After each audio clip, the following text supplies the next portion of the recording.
Una imagen. Tengo 32 años. Es viernes, estoy echada en el sofá de mi casa. El sol cae sobre mí a través de la ventana. Ese apartamento es súper caliente. Yo no tengo cortinas, entonces utilizo una sombrilla para protegerme de la luz y un poquitico del calor. Estoy calva, casi no me quedan cejas, me quedan como 3 pestañas. Y no tengo energía ni siquiera para levantarme a la cocina que queda como a 10 pasos de donde estoy echada. Siento que toda la energía está concentrada dentro de mi cuerpo porque estoy trabajando, procesando la quimioterapia que me aplicaron esa mañana, que es un cóctel de doxorubicina con ciclofosfamida. No se me van a olvidar nunca esas palabras. Y lo único que estoy esperando en ese momento es que Lufe me traiga un vaso de agua, que se acerque con el libro y que me empiece a leer en voz alta la historia interminable. Este es El Paraguas, un podcast de literatura infantil y juvenil. Yo soy Patricia Correa y las invitadas en esta oportunidad son Marcelo Escobar, Zuli Pardo y Lina Rojas. Y hoy estamos bajo este paraguas para conversar alrededor de lo que nos es fundamental, la lectura y la vida.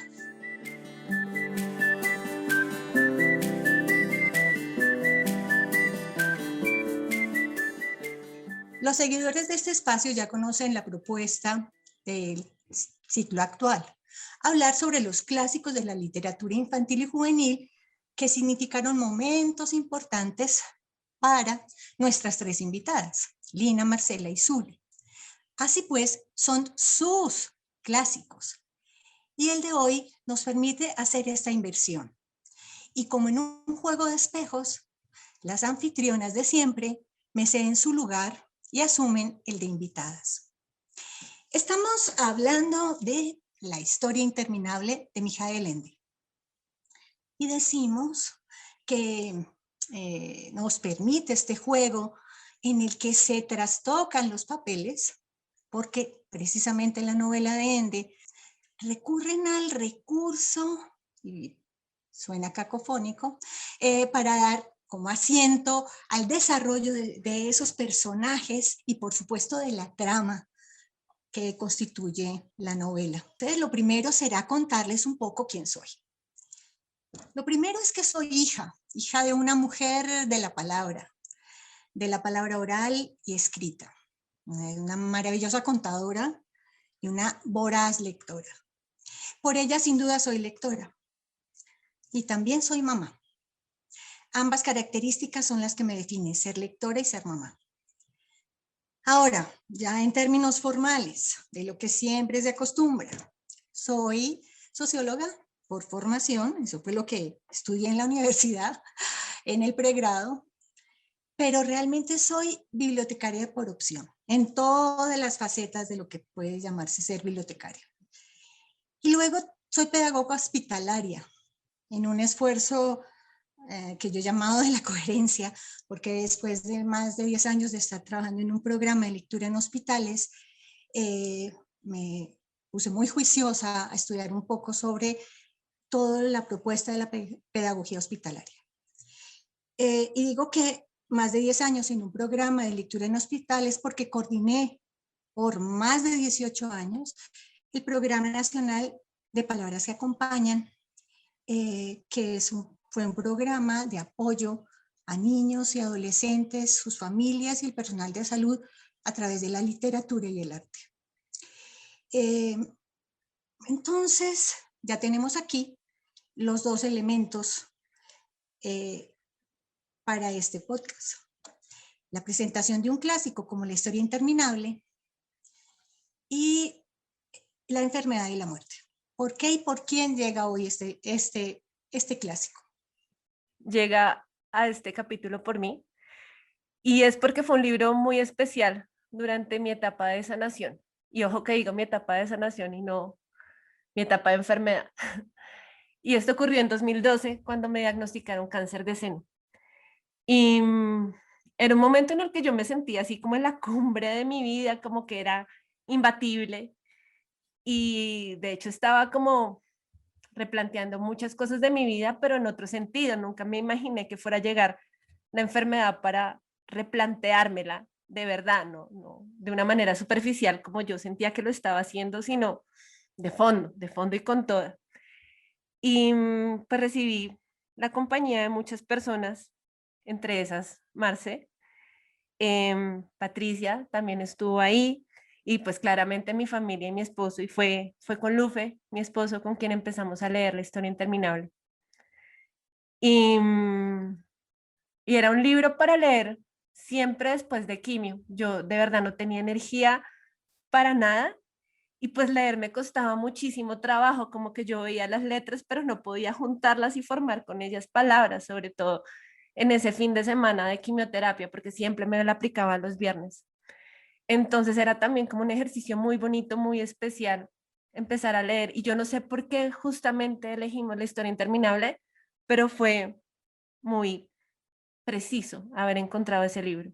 Pero la experiencia en la que se unen la enfermedad y específicamente el cáncer y la lectura no es solamente para Zuli, ¿verdad?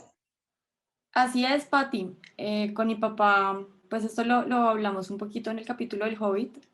Tuvimos esta experiencia del cáncer y del tema de la lectura como un lugar para acompañar una enfermedad que en este caso sí fue fatal, no como en su que Su sí salió adelante y es maravilloso tenerla. Su menciona que yo estuve dentro de ese proceso de compañía. Zuli también, porque justo coincidió que la enfermedad de mi papá fue diagnosticada al tiempo del diagnóstico de Su. Entonces fue espectacular saber que no estaba sola desde un lugar como lectora y Su era protagonista. Entonces también en las conversaciones con Zuli también pude entender mucho como el proceso de mi papá y con él hubo preguntas que nunca fui capaz de preguntar porque como acompañante el proceso en sí mismo es muy doloroso también, hay que aceptar un montón de cosas y uno no sabe qué está pasando por la mente, como por la mente del que lo está padeciendo. Y asimismo yo encontré en la lectura, que fue la lectura del Hobbit, un espacio, un refugio y sobre todo un lugar para desconectarnos de eso que era tan doloroso para los dos y crear espacios de conexión a través de las palabras y la posibilidad de tejer en el mundo real otros presentes que surgen cuando uno hace lectura en voz alta. Sí, la enfermedad y la lectura están también en mi vida. Mi padre tuvo un linfoma folicular em, en el 2017, un tiempo después de que yo conociera a Su. Y el tiempo de la sala de espera se volvió un tiempo para mí de lectura solitaria, pero también el tiempo en la esta sala de urgencias donde uno lo reciben y está un tiempo antes de entrar a habitación, fue un tiempo para mi papá y para mí de leer. Y justamente entre los libros que le empacamos está un libro de los 150 años conmemorativo de Tomás Carrasquilla, que no tiene nada que ver con los libros para niños y jóvenes de los que tanto nos gusta hablar acá, pero el libro en su introducción empieza hablando sobre la literatura como consuelo de los tristes. Y para mí, ahí la lectura con mi padre se convirtió en otra cosa y nuestra relación cambió. Además de eso, el tiempo que papá estuvo en el hospital, que fue mes y algo, estuvo acompañado por un proyecto similar al de Palabras que Acompañan, y siempre le he querido agradecer y dar un fuerte abrazo a todas las personas que hacen esta labor, porque durante ese tiempo, antes de iniciar el tratamiento y lejos de casa, mi papá estuvo muy acompañado gracias a los libros y a los mediadores que estaban allí. Saciaron su sed de libros, lo ayudaron a sentirse un poquito menos solo en medio de esa difícil realidad que es el hospital. Bueno, entonces, después de que las hemos escuchado, creo que para todos queda más o menos claro o es más fácil comprender por qué hoy se invierten los papeles en este espacio. Pues como creo que nunca antes había pasado, estamos tocando fibras muy delicadas, experiencias muy dolorosas, muy fuertes, que hablarlas así, tranquilamente, ante un montón de personas, te dejan demasiado expuesto. Y uno no sabe hasta qué punto decir o callar. Entonces, por eso estoy aquí, para hacer ese vínculo entre lo que es la literatura, la mediación de la lectura y estos momentos de experiencias que podemos llamar como de borde, como de límite, ¿sí? Que nos confrontan con nuestra vulnerabilidad, con nuestra mortalidad, con la esencia de lo que es el ser humano.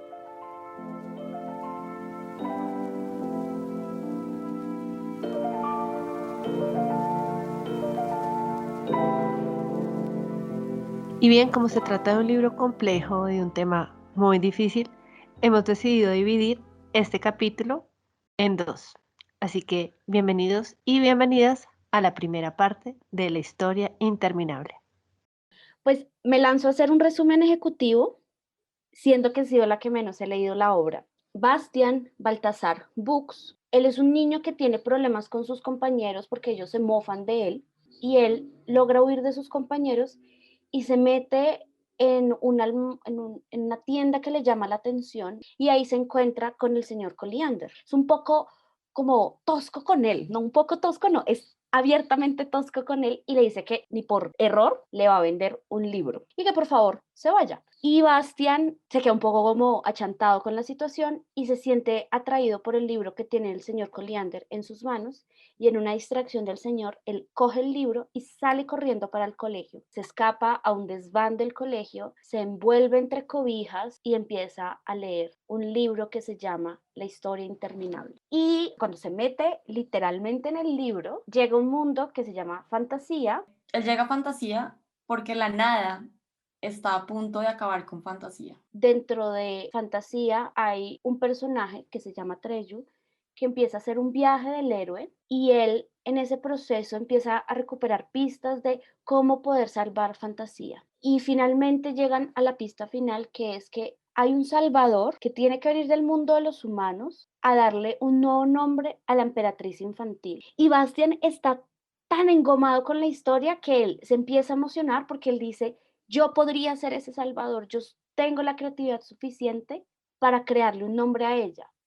Y la historia avanza un poquitico más y ahí pasa algo precioso y es que el mundo de Bastian, que está separado del mundo fantasía por un velo, por un segundo ese velo se cae, Bastian se encuentra con la emperatriz infantil, la mira a los ojos y ¡plin! Se le ocurre cuál es el nombre original. Y ahí Bastian se empieza a reconocer a sí mismo como un posible salvador. Y por lo tanto, Bastian como lector empieza a reconocerse a sí mismo como un personaje que puede participar dentro de fantasía. Y creo que es esta parte el mejor momento para dejar a nuestros lectores con las ganas de leerlo y que continúen escuchando nuestro capítulo.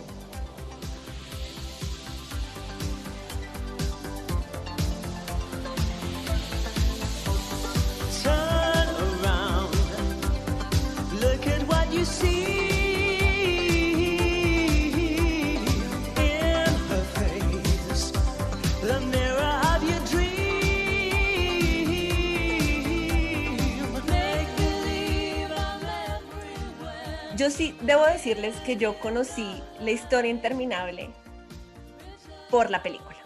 Y yo me acuerdo que yo escuchaba esa cancioncita y a mí como que me brincaba el corazón porque yo solamente quería montarme encima de ese dragón de la suerte. Después en la universidad me volví a encontrar con el libro, entonces me lo leí, pero siempre tuve como esa imagen muy presente en mi mente de la película. Marce, ¿tú también te viste esa película? Sí, yo tuve la oportunidad de verla muy, muy chiquita. La peli salió en 1984 y yo la vi como seguramente como en el 90 y tuve muchos referentes visuales y cinematográficos cuando leí el libro. Porque a mí una cosa que me parece es que te la hayas visto en cine, Marce, porque yo me acuerdo que mi hermano alquiló, no sé si fue el VHS o el Betamax, que revela un poco de mi edad, pero yo siempre me imaginé que haberse visto eso esa película, haberse visto a ese dragón de la suerte volando en cine y haber sido algo increíble.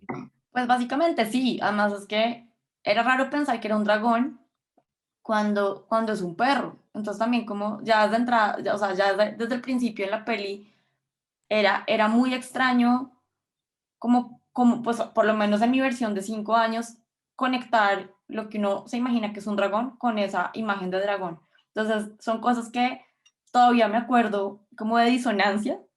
No sé tú cómo te lo imaginabas, pues bueno, obvio, viste la película también, pero pues para nuestros oyentes que quizás se han leído el libro primero que la película, pues sería interesante como esa reflexión de cómo se construyen estos personajes a partir de las descripciones de los libros y de lo que puede ser una película. ¿Y cómo saltaste después al libro? Pues curiosamente, eh, debo confesar algo, y es que el año pasado, durante la pandemia, yo tenía el libro en mi biblioteca y estaba ahí como de esos libros que hay que leer y pues que era importante para mí leer, y yo estaba convencida que me lo había leído. Y tuve la oportunidad de vivir con mi familia, con mi hermano y sus hijos, más o menos como desde marzo hasta diciembre. Y en las noches, con mi sobrino de 8 años, escogimos leer este libro los fines de semana. Pero yo estaba convencida que me lo había leído. Entonces fue como sentarme con él todos los fines de semana, leíamos por pedazos, pues porque es un libro largo, es un libro complejo. Él tiene 8 años y pues por la serie roja que está catalogado, pues es para 12 años. Y yo estaba convencida de un montón de escenas, y en realidad debo decir, así como de esas cosas que yo creo que, no sé si a alguien más le ha pasado, que mientras yo estaba esperando una escena muy puntual de unos laberintos y de unos burros, hasta el final de la historia me di cuenta que había confundido Pinocho con la historia interminable. Y también creo que también tuve como momentos en que quizás también lo mezclé con Momo. Es una confesión no sé, como de lectora perdida entre tantas historias, quizás hasta del mismo autor. Pero sí, entonces al final lo leí el año pasado por coincidencia y fue increíble la lectura con mi sobrino, y bueno, eh, conectarlo también con las escenas del dragón que hablábamos, de los personajes que comían rocas que me parecían fascinantes, y con la imagen de la emperatriz infantil. Ay, ya que mencionaron a Momo, yo les voy a contar mi encuentro con la historia sin fin. Y es que, y los oyentes van a decir que yo soy un disco rayado porque una vez más, yo solo leí este libro para grabar este capítulo. Pero esta vez les traigo la razón por la cual em, no lo había hecho, y es que debo contarles que honestamente a mí me da muchísimo miedo leer clásicos, y es porque tengo expectativas muy altas sobre los libros y me da miedo que al leerlos estas expectativas no se puedan cumplir. Mm, y con este libro me pasaba particularmente porque yo leí Momo, y yo he leído Momo en un par de ocasiones, tanto de niña como de adulta, y a mí Momo me vuela la cabeza, ese libro a mí me encanta. Y entonces le cogí tanto cariño a Ende que le tenía mucho miedo a adentrarme a la historia interminable. Este libro ha cumplido sus expectativas con creces, definitivamente. Entiendo por qué a la gente le maravilla tanto la historia de fantasía, porque esto es tan clave cuando se enmarca dentro de la historia de la literatura infantil y juvenil. Además, para agregarle a todo esto y porque me ha encantado tanto el libro, este es el tercer libro que hablamos esta temporada en el que hay un dragón de personaje, y yo quisiera rebautizar la temporada para que hablemos de dragones, pero lamentablemente por el momento no vienen más historias de dragones, entonces se quedará como la temporada de los clásicos. Pero a mí esto del dragón y los elementos metaficcionales de los cuales hablaremos más adelante me tienen a mí, como dicen los españoles, flipando. Sí, Lina, yo creo que lamento lo de los dragones, ya invitaremos otros dragones en otras temporadas, pero yo quiero retomar lo que tú dices de los elementos metaficcionales, porque además de todo, esto de la metaficción es un tema que tanto a ti como a Marce les interesa mucho, y además de todo lo han estudiado, han investigado en él. Yo estoy de acuerdo con ustedes, estoy de acuerdo contigo, Lina. Creo que la metaficción en este libro es como un tema clave. Y una cosa que me encanta es que le da al lector un lugar protagónico, es decir, es tanta la inmersión del lector en la obra que el lector termina convirtiéndose en un personaje y todos los elementos del libro aportan en esta narración al punto que, no sé, el lenguaje casi que termina siendo un personaje, el lugar del creador, la responsabilidad del escritor al crear una obra, es casi como equivalente a la de un dador de vida. De verdad que esta obra se está refiriendo constantemente a sí misma, es como el libro que se escribe en el libro, que se escribe en el libro, se escribe en el libro, así hasta el infinito. Eso es, Zuli, es que en teoría los elementos metaficcionales lo que pretenden dentro de una narración es hacernos reconocer nuestro papel lector dentro de las obras, reconocer que hay personas que hacen las cosas y los libros, y, y que estas personas hacen que esto suceda, o sea, es posible esto gracias a personas y nos hace reflexionar justamente sobre el papel de la ficción, el de la mentira, el de ese invento del autor que a través de un narrador nos hace viajar por un mundo nuevo. Cuando lo leí estos días, aunque yo conocía tu conexión con la obra, yo sentía que yo era Bastian y también yo era Trello. Y a la vez, ellos no eran yo. Esos juegos retóricos son los que nutren esta novela para que justamente creen la sensación cíclica e interminable que describe el viejo en la montaña errante. Bastian incluso en un momento habla sobre que si alguien más estaría leyendo esa historia, así como él la leyó unos minutos o unas horas antes.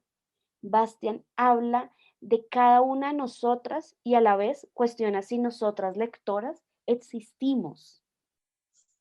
Sí, yo estoy de acuerdo con esto de la metaficción y lo importante que es en la obra de La historia interminable, porque Ende propone, al igual que Velázquez en el cuadro de las meninas, un juego de espejos. Y aquí vuelve a estar otra vez el tema de los espejos en este capítulo.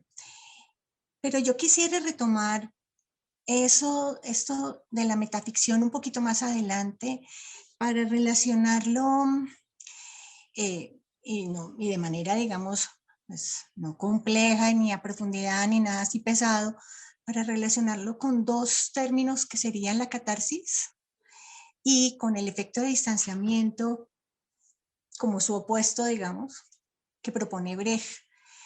Y más bien ahora, no dejar pasar por alto una palabra que mencionó, que acaba de mencionar Lina. A ella dijo la mentira. Y me van a perdonar, pero yo soy una obsesiva con las palabras. Yo siempre creo que cuando se enuncian hay mucho, no solamente en ellas, sino detrás de ellas. Y creo que cuando Lina se refiere a la mentira, relacionándolo con la ficción, lo hace mucho más que recogiendo lo que piensan muchas personas acerca de la literatura y de la ficción y lo fantástico en este caso, que en esta sí, en la historia interminable sí es fantástico, pero yo no creo que sean mentiras. Esto lo aprendí además de una gran maestra que por fortuna he tenido a mi lado, que es Alicia Zambrano, que me habló en una de esas tardes maravillosas compartiéndome su trabajo en biblioteca acerca de la ficción y la verdad y la ficción y la mentira. Y justo unas semanas después, una niña en la biblioteca me preguntó si esto que acabamos de leer era mentira. Y yo le pregunté, ¿y para ti es verdad o es mentira? Y me dijo, pues es como verdad porque está en el libro. Y justamente es eso, es otra verdad, ¿sí? Es otro tipo de verdad, es una verdad diferente a la verdad del método científico, por ejemplo. Y está ahí, está en el texto y está en la base de lo que todas sabemos y seguramente los oyentes acerca de lo que se pacta en el momento en que yo empiezo a leer una obra y es, sí, ese pacto ficcional, ¿sí? Y yo quisiera entonces que hablaran ustedes un poquito de eso. Sí, yo creo que tienes toda la razón ahí con la delicadeza que hay que tener con las palabras. Y justamente uso mentira como de una forma un poquito a la ligera, pero también con el juego de eso que estaba la chica, la niña que se te acercó con ese mismo juego, como cuestionarnos. Y es que el pacto ficcional juega un papel clarísimo con relación a nuestro equipaje como lectores. Para nosotros, las historias se convierten en verdad una vez entramos en ellas, al igual que a Sebastián. Y conforme ampliamos nuestro panorama lector, entramos con más confianza en estos mundos y los navegamos sin necesidad de mapas, pero sabiendo bien cómo nos dirigimos. Ese tiempo en el que leemos, yo siento que es como que nos suspendemos por un momento y tenemos otras reglas. En ese momento, la naturalidad de Newton no funciona de la misma manera y no es necesario que lo haga. Nosotros nos dejamos llevar por lo que está pasando en lo que leemos. Y entre más y más leemos, en especial entre más y más leemos literatura de fantasía, más fácil nos es a nosotros disfrutar ciegamente el pacto ficcional, dejarnos llevar por todas estas historias. Y yo quiero retomar de lo que tú dices, Lina, un par de asuntos. Bueno, por un lado es un tema que vamos a tratar ahora más adelante, la idea de que mientras estamos leyendo y aceptamos ese pacto de ficción, nos suspendemos y tenemos otras reglas. Y para mí esa fue como una de las grandes virtudes de la historia interminable. Para mí, en el momento en el que me lo leyó Lufe, yo necesitaba que el universo tuviera otras reglas. Yo necesitaba un universo paralelo, no para evadir en el que estaba, pues porque en el que estoy es inevadible, pero sí para vivirlo de una manera distinta. Y yo creo que esa manera a través de la cual lo viví fue un poco por medio de la metáfora, sí, por medio de un montón de elementos ahí que encontré que, que no eran tan claros, pero pues que ahora con la distancia los entiendo, como un montón de elementos simbólicos que me ayudaban a sentirme identificada y que me ayudaban a pensar que en ese universo, en ese pacto ficcional, en esas otras reglas, había una posibilidad para lo que me estaba pasando. Y otra cosa que quiero retomar aquí, que no necesariamente tiene que ver con el pacto ficcional, tiene que ver con la idea de la mentira. Y hay un punto como en la mitad del libro en el que Atreyu se encuentra con un antagonista que se llama Gmork y es como una especie de hombre lobo y está ahí para atrapar a Atreyu, pero este antagonista está encadenado, no tiene manera de soltarse, la nada está muy cerca y tiene una conversación ahí súper fuerte con Atreyu en la que hablan sobre las mentiras y muestran como un poco cómo es esa relación del mundo de fantasía con el mundo de nuestra realidad.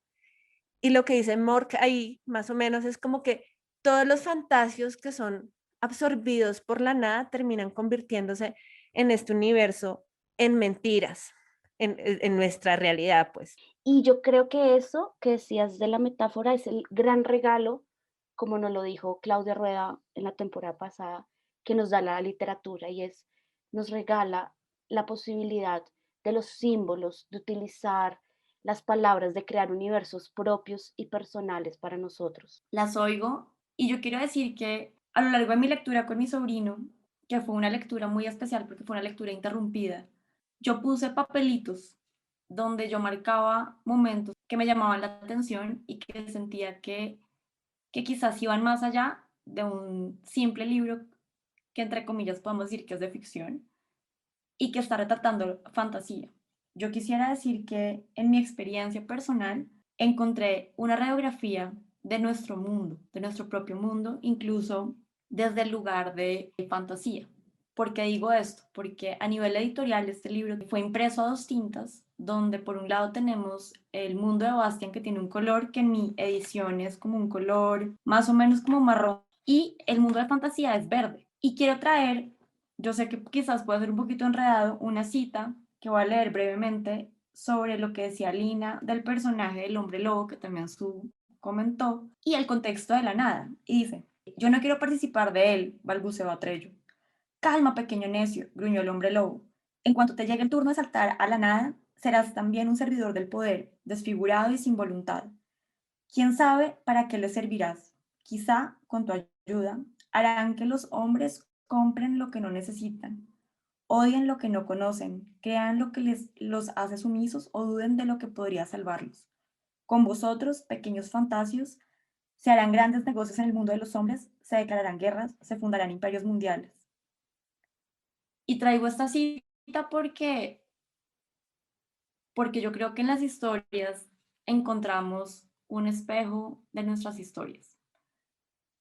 Y esto es fundamental porque en la lectura que tuve con mi sobrino, donde a él le inquietaban profundamente esas historias inconclusas que van quedando a lo largo del libro, también descubrimos en la misma estructura del libro que va de la A a la Z. Y esto está desde la presentación, ¿no? Desde la portada del libro está esta relación que dice, hay la historia interminable de la A a la Z con letras y dibujos de Roswitha Whitfield.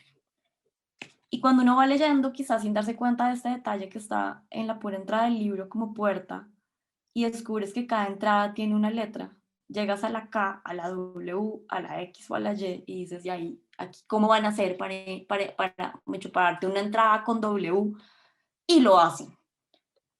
Y yo aquí quiero también destacar el trabajo no solo pues del autor, sino del traductor y del editor. Hablamos de la complejidad de un libro, porque es un libro que en donde el autor, más que es desde donde el autor va tejiendo un montón de hilos, va llevando al lector, donde a veces incluso el lector se incomoda porque Atreyu es un personaje fantástico que cumple con todas las condiciones del héroe, pero donde Bastian como que nos cae bien y nos cae mal. Y es una pregunta que les traigo también a ustedes, y es decir, ¿cómo les fue con Bastian? Porque como que uno lo quiere y no lo quiere. Pero aquí yo voy a meter la cucharada. Creo que el editor estaría muy contento, muy satisfecho de ver el reconocimiento de ese esfuerzo por producir un libro con las exigencias del autor, porque además Ende se la puso bien difícil, pero más que un libro objeto, es decir, que la preocupación sea por crear un bello libro con una carga todavía mucho más estética. Este A a la Z y las dos tintas y las ilustraciones de entrada a cada capítulo tienen un objetivo que, como decía Marcela, que va mucho más allá simplemente de lo estético o de lo bello, de lo que nos proporciona el placer de verlo y de tenerlo en la mano. Esos elementos realmente están puestos ahí porque significan todos y cada uno. El hecho de separar los dos mundos y darles un color y después ver cómo se unen y cómo se vuelven a separar. Es que es una guía, por ejemplo, además para los lectores que apenas están haciéndose más y el planteamiento del abecedario, de usar el abecedario en su orden, además, está muy claro porque se relaciona con dos momentos así directamente en la novela, y tal vez en el más claro es cuando la emperatriz infantil está subiendo la escalera hecha con letras para encontrarse con el viejo de la montaña errante. Y es esto de que la historia, el libro, el universo en el que estamos todos aquí está construido de palabras. Y las palabras están construidas con las letras. Y cuando uno va llegando al final de las letras con la X, W, Y y Z, pues a uno se le están acabando las letras para poder seguir escribiendo y para poder seguir hablando. Entonces eso me parece muy, muy importante de mencionar aquí. Yo quiero retomar varias cosas que han dicho todas ustedes. Por un lado, quiero retomar lo que dice Patricia sobre las palabras y sobre la importancia que tiene la enunciación. Y por eso mismo fue que yo empecé este capítulo de hoy hablando que fue un libro que me acompañó en el proceso de sanación y no fue un libro que me acompañó durante el cáncer. No, yo en ese momento de mi vida y en el presente todavía lo sigo pensando, Yo creo que la manera como uno se narra su propia vida puede marcar la manera como uno afronta las situaciones de la vida. Entonces, yo creo que uno de esos clics que yo hago con ese libro, que también veo que ustedes lo tienen ahí presente, es como esa relación con la palabra, con la creación y con el lenguaje. Otra cosa que quiero retomar es volviendo a una de las preguntas que hizo Marcela hace un momento, ¿cómo fue esa relación con Bastián? Yo lo odié. A mí me caía muy bien toda la primera parte del libro mientras él era lector igual que yo, me caía muy bien. Pero cuando Bastián entra a fantasía y uno empieza a ver la transformación de ese personaje, y creo que me costaba mucho trabajo porque yo ya me había pegado a una imagen que tenía él. Y él se transformó completamente, ¿no? Al punto que él deja de ser el mismo. Él incluso llega hasta olvidar su propio nombre, que a mí eso me llama mucho la atención porque es como un replanteamiento completo de la identidad, que ahí empiezo yo a conectar como con el proceso que yo tuve, y es que yo también me estaba replanteando mi identidad, ¿no? Porque como uno se construye su imagen, uno se construye uno mismo a partir de un montón de etiquetas, entre esas está el nombre, está el género, está la edad, está la raza, pero también está el aspecto físico. Yo estaba cambiando, yo estaba desapareciendo, y a mí eso me daba mucha piedra, me enojaba muchísimo. Entonces ver cómo este personaje también empieza a perderse a sí mismo me molestaba mucho. Y bueno, también quiero que ustedes me cuenten cómo les va con ese Bastian. Yo estaba encantadísima con Bastian, porque como lo describen al inicio, me recordó a Lina de 10 a sus 15 años más o menos, una Lina que a Bastian lo describen gordo, a mí yo perfectamente me puedo describir como gorda, distante de sus compañeros de clase, encartada con libros, súper fanática de inventarse historias, con una relación con sus padres que era bonita, pero que a la vez era complicada. Y yo decía como, me encanta Bastian por eso, porque es un lector que se parece a mí, pero no solo se parece a mí porque los dos leamos, nos parecemos por muchas cosas. Y yo decía como, qué chévere escuchar, leer una historia de mí, de qué hubiera pasado sí, o sea, que me hubiera pasado a mí si yo me hubiera encontrado este libro. Así me sentía con Bastian. Cuando Bastian llega a fantasía, la cosa empieza a cambiar. Y yo era tolerante. Yo decía, pues está cambiando, está llegando un nuevo espacio. Como que yo trataba de entender toda la situación. Pero mi momento de quiebre con Bastian fue cuando le dijo a la mula Yicha que se tenían que separar.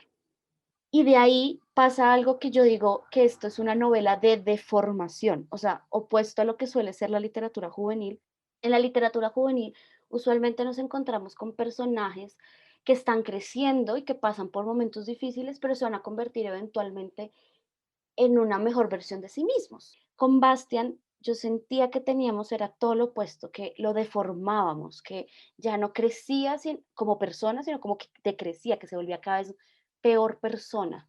Y, y esa es mi relación con Bastian y con las palabras, como que las palabras tienen, o sea, la palabra y el deseo y la acción tienen mucho que ver con ese proceso de deformación y también de reivindicación de él.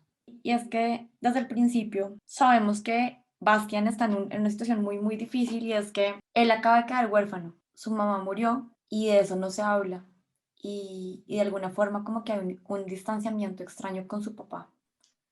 Y yo creo que de esto no hemos hablado, pero es muy importante abordarlo porque de alguna forma este libro también viaja al mundo interior y emocional de este personaje y representa lo que va a hacer darle sentido a la pérdida de su mamá. Él siente que no tiene ninguna razón por la cual regresar.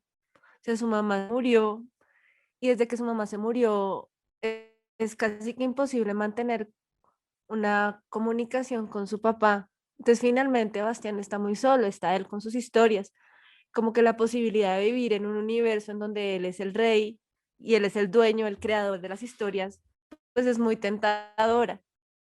Pero bueno, una cosa sí puedo mencionar, y es que finalmente logra tener como una reconciliación consigo mismo.